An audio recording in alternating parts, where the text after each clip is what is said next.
Study आपके YouTube channel पर आप सभी का स्वागत है। मैं हूं सुजीत वर्मा। इस वीडियो में हम पढ़ेंगे एबीएस पर्यावरण अध्ययन सीटेट पेपर 1 के लिए क्लास 1 to 5। ठीक है, इसमें 15 प्रश्न होंगे, तो आप कमेंट करके जरूर बताइए कि 15 में से आपका कितना सही हुआ है। तो चलिए स्टार्ट करते हैं। यहाँ पे 61 नंबर क्वेश्चन से आप देख सकते हैं। 61 नंबर क्वेश्चन यहाँ पे कहता है,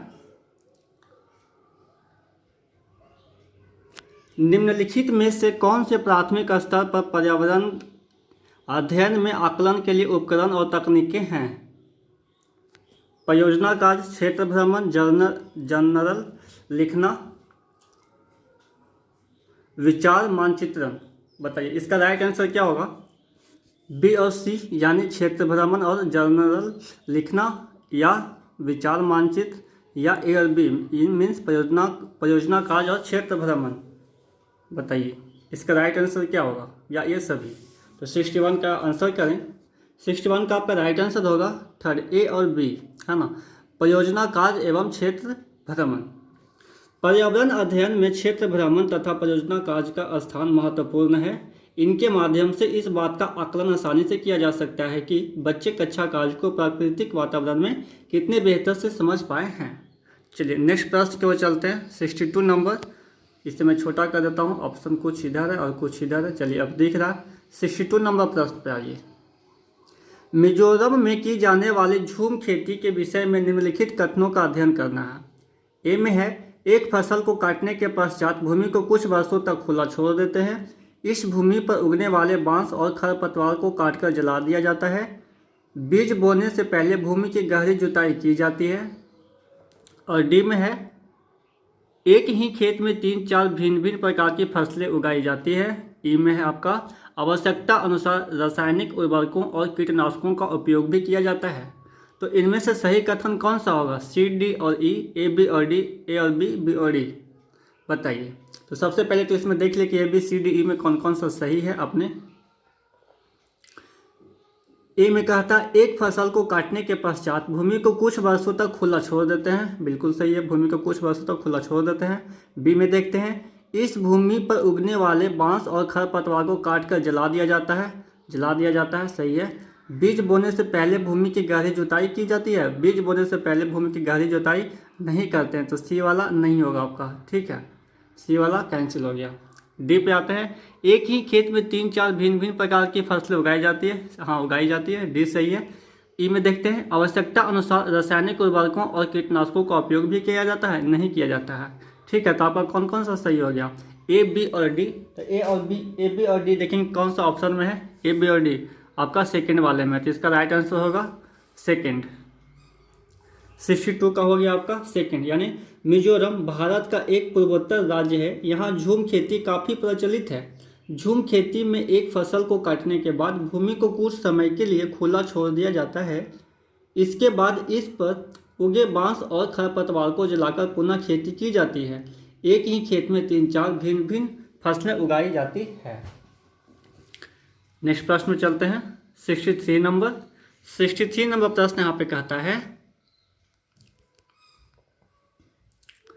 पर्यावरण अध्ययन के शिक्षण से उन प्रक्रिया पर आधारित कौशलों को बढ़ावा दिया जाना चाहिए जो पूछताछ आधारित प्रत्यक्ष अनुभवों के केंद्र बिंदु हैं। निम्नलिखित में से कौन सा एक ऐसा कौशल नहीं है? यहाँ पे नहीं में प्रश्न पूछ रहा है। पूर्वानुमान, निर्धारण, निष्कर्ष निकालना, अवलोकन। बताइए 63 का आंसर करें।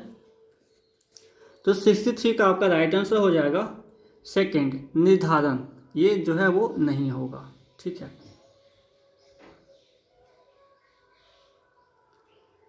शिक्षार्थी अपने आसपास के वातावरण का अवलोकन करते हैं और उनके अवलोकन से उसके अनुभव जुड़े होते हैं और इस अनुभव के अपने अपने तर्क होते हैं।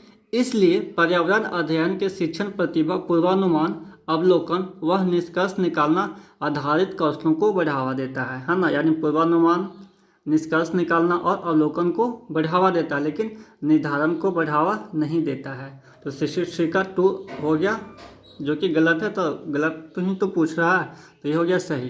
ठीक है, तो चलिए नेक्स्ट प्रश्न पे चलते हैं। 64 नंबर। 64 नंबर प्रश्न यहाँ पे है,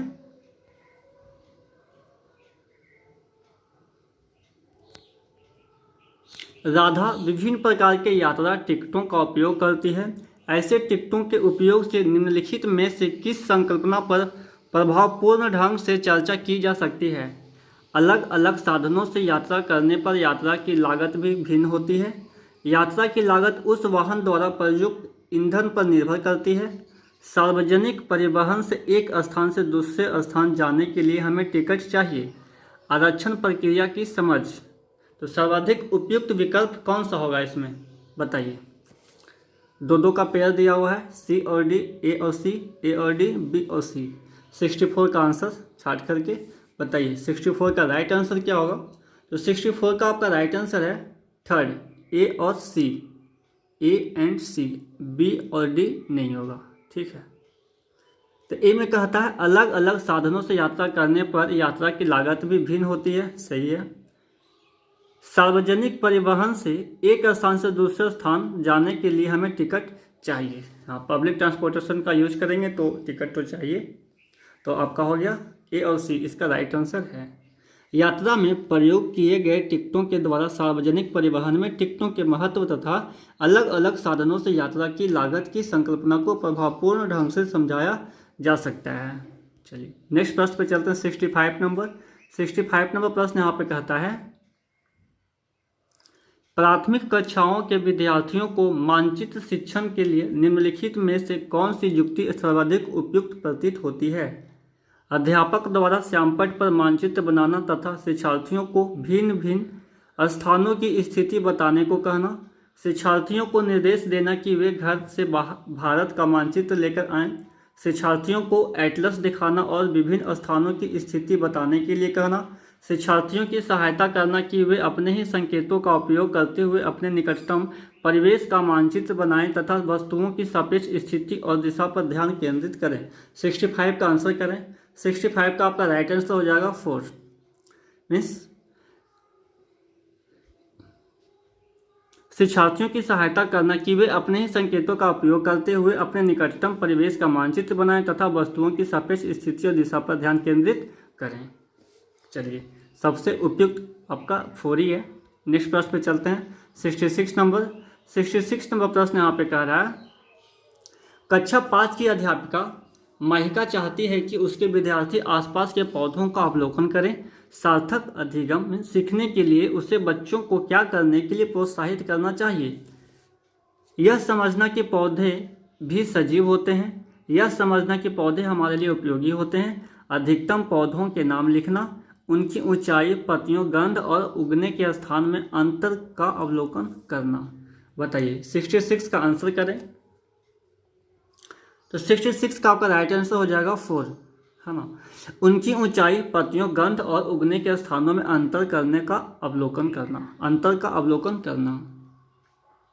विद्यार्थी आसपास के पौधों का बेहतर अवलोकन कर सकें, इसके लिए अवलोकन कैसे करेगा? ज़्यादा से ज़्यादा उसके बारे में जानेगा, है ना, उसका क्वालिटी, गुण के बारे में जानेगा, तो उसका ऊंचाई के बारे में जानेगा, पत्तियों के गंध, उगने के स्थान, ये सब को अंतर को समझेगा, तभी वो उसका अवलोकन कर सकता है। तो इसका राइट आंसर 4 है, सही है। चलिए नेक्स्ट प्रश्न पे चलते हैं। 67 नंबर प्रश्न यहाँ पे कहता है प्राथमिक स्तर पर पर्यावरण अध्ययन पढ़ाने के लिए निम्नलिखित में से कौन सा पहलू सबसे महत्वपूर्ण होना चाहिए?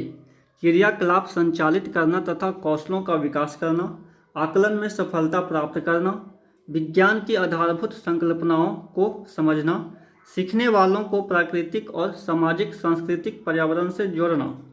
67 का आंसर करें। तो 67 का आपका राइट आंसर हो जाएगा 4। सीखने वालों को प्राकृतिक और सामाजिक सांस्कृतिक पर्यावरण से जोड़ना। सीखने वालों को प्राकृतिक और सामाजिक सांस्कृतिक पर्यावरण से जोड़ना प्राथमिक स्तर पर पर्यावरण अध्ययन के शिक्षण हेतु सर्वाधिक महत्वपूर्ण है, क्योंकि इसके माध्यम से अधिगमकर्ता प्रत्यक्ष अनुभवों के माध्यम से सीखता है। नेक्स्ट प्रश्न 68 नंबर प्रश्न यहाँ पर कह रहा है प्राथमिक स्तर पर चित्रांकन सिखाने से शिक्षार्थियों में निम्नलिखित में से किस कौशल को बढ़ावा मिलता है? साफ सुथरा रेखांकन, गणनाएं और अनुमान, माप के अनुसार चित्रण करना, सापेक्ष स्थिति और दिशा बोध की जानकारी। 68 का आंसर करें। 68 का आपका राइट आंसर हो जाएगा 4, सापेक्ष स्थिति और दिशा बोध की जानकारी। सापेक्ष स्थिति एवं दिशा बोध मानचित्र निर्माण हेतु महत्वपूर्ण कौशल हैं। इन कौशलों के अभाव में मानचित्रांकन अव्यवस्थित एवं अशुद्ध होगा।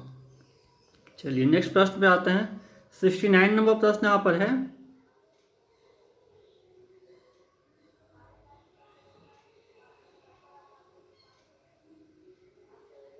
देखिए अब दिख रहा होगा पूरा में। 69 नंबर, निम्नलिखित तालिका का अध्ययन करना है। यहाँ पे जून और दिसंबर दिया हुआ है 2007 2014। पेट्रोल का मूल्य रुपया प्रति लीटर में दिया हुआ है यहाँ पे और यहाँ पे, ठीक है, ये दोनों देख सकते हैं। डीजल का मूल्य भी दिया हुआ है। तो उपरोक्त तालिका का अध्ययन करने के बाद कक्षा 5 के विद्यार्थी देवमित ने अपने नोटबुक में यह लिखा। क्या लिखा, इसे देख लेते हैं। पेट्रोल डीजल की अपेक्षा अधिक महंगा ईंधन है। पेट्रोल की अपेक्षा डीजल के मूल्य में वृद्धि का प्रतिशत अधिक है। डीजल सस्ता है, इसलिए सार्वजनिक परिवहन इस पर चलता है। डीजल पेट्रोल से सस्ता ईंधन है, लोगों को डीजल वाली गाड़ियां खरीदना चाहिए। तो निम्नलिखित में से कौन सा सही है उसको आपको बताना है। दो का पेयर दिया हुआ है, उसको आपको बताना है।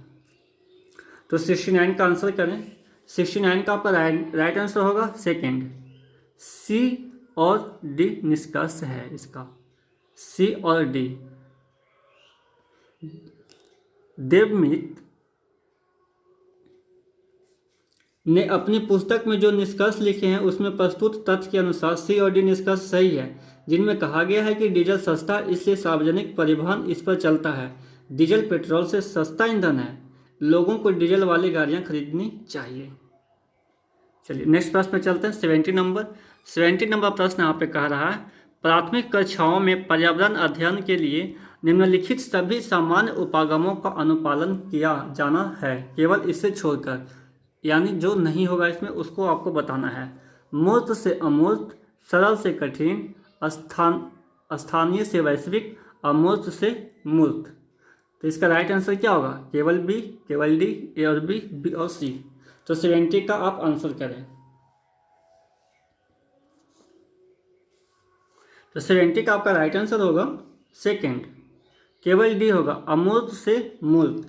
पर्यावरण के अध्ययन के समय कक्षा में प्रायः जो समान उपागम का अनुपालन किया जाता है उसमें सरल से कठिन यानी मूर्त से अमूर्त तथा स्थानीय से वैश्विक होता है। नेक्स्ट प्रश्न पर चलते हैं 71 नंबर। और 71 नंबर प्रश्न यहाँ पे कह रहा है, राष्ट्रीय पाठ्यचर्या रूपरेखा NCF 2005 ने कक्षा 1 और 2 के लिए पर्यावरण अध्ययन के किसी पाठ्यक्रम या पाठ्य पुस्तकों की संस्तुति नहीं की है। इसके लिए सबसे उपयुक्त कारण है। सबसे उपयुक्त कारण कौन है वो आपको बताना है। पाठ्यक्रम का भार कम करने के लिए पर्यावरण अध्ययन केवल कक्षा 3 से आगे की कक्षाओं के लिए है।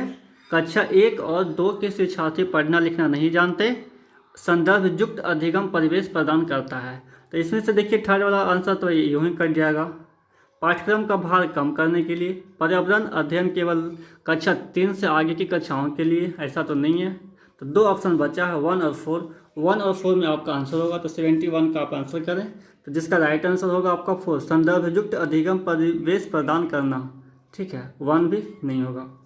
राष्ट्रीय पाठ्यचर्या की रूपरेखा NCF 2005 के अनुसार कक्षा 1 और 2 के लिए पर्यावरण अध्ययन के किसी पाठ्यक्रम की संस्तुति इसलिए नहीं की गई है क्योंकि इन कक्षाओं में संदर्भ युक्त अधिगम परिवेश प्रदान करने पर बल दिया जाता है। यानी सारे सब्जेक्ट में आप देखेंगे तो उसमें ऐड रहेगा। हम लोग गणित पढ़ते हैं, मैथ पढ़ते हैं, ठीक है, उसमें EVS रहता है, हिंदी जो भी उसमें सब्जेक्ट है उस सारे में EVS का मिक्स रहता है, थोड़ा थोड़ा करके उसमें बताया जाता है।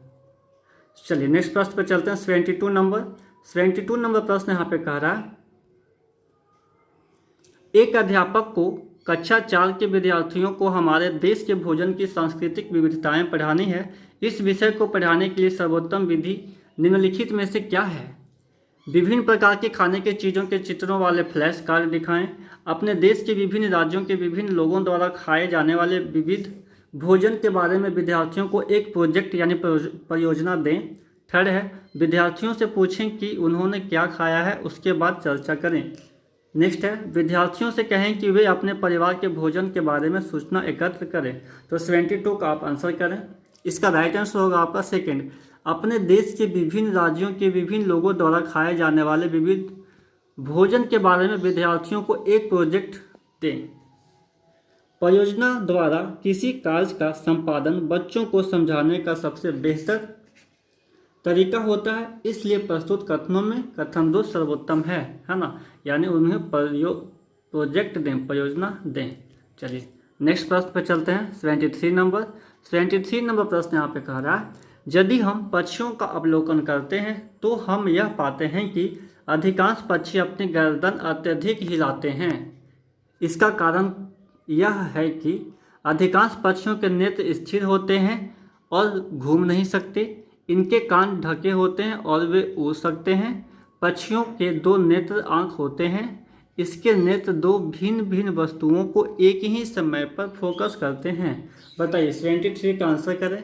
तो इसका आपका राइट आंसर होगा फर्स्ट, अधिकांश पक्षियों के नेत्र स्थिर होते हैं। ठीक है, उनका जो आँख का पुतली जो होता है वो हिलता नहीं है। ठीक है, तो इसलिए उनको देखने के लिए अपना मुंडी को इधर उधर करना पड़ता है। जैसे में हो गया आपका मैना, और भी पक्षी हो सकते हैं। चलिए नेक्स्ट प्रश्न में चलते हैं। 74 नंबर प्रश्न यहाँ पे कह रहा है, रीना आम पसंद करती है, वह इन्हें जाड़े के लिए संरक्षित करना चाहती है। तो निम्नलिखित में से कौन सा तरीका संरक्षण के लिए सर्वाधिक उपयुक्त है? अचार और आम पापड़ बनाना, जूस तैयार करना और वायुरोधी डिब्बे में संचित करना, प्लास्टिक के थैले में रखना, रेफ्रिजरेटर में संचित करना। बताइए 74 का आंसर करें। तो किसी भी चीज़ को आप चाहते हैं उसको संरक्षण करना, तो वो जिस प्रकार से यूज हो सकता है उसको उसमें ढाल देना है ना। तो आम से आप क्या बनाएंगे? अचार और आम पापड़ बना देते हैं, है ना। ये सुखाकर बनाया जाता है, काफ़ी दिनों तक टिकता है। NCERT बुक में इसके बारे में बताया गया है। तो आपका राइट आंसर हो जाएगा फर्स्ट, 74 का फर्स्ट। आम का अचार या पापड़ बनाकर रीता आमों को जाड़े के लिए संरक्षित रख सकती है, बाकी का संरक्षित करके नहीं रख सकते। जैसे जूस करेंगे तो खराब हो जाएगा ना, प्लास्टिक के थैले में रखेंगे तो भी खराब हो जाएगा, रेफ्रिजरेटर में भी उतना दिन तक नहीं चलेगा। नेक्स्ट प्रश्न 75 तक ही करेंगे, 15 प्रश्न यहाँ तक हो जाएगा, नहीं तो वीडियो काफ़ी लंबा हो जाएगा। चलिए 75 नंबर क्वेश्चन कहता है, केरल के निकटवर्ती राज्य है तमिलनाडु और आंध्र प्रदेश, कर्नाटक और महाराष्ट्र, आंध्र प्रदेश और कर्नाटक और तमिलनाडु। बताइए 75 का आप आंसर करें। 75 का आपका राइट आंसर हो जाएगा 4। केरल के नज़दीक राज्य हैं कर्नाटक और तमिलनाडु। इसके लिए आपको मैप देखना होगा। मैप देखिए, मैप होगा आपके यहाँ, आप आराम से देखिए, अच्छे से समझ में आएगा। ठीक है, यानी केरल दक्षिण भारत का एक राज्य है जिसकी राजधानी तिरुवनंतपुरम है। इसके एक ओर तमिलनाडु तथा कर्नाटक है तथा दूसरी ओर विशाल समुद्र है।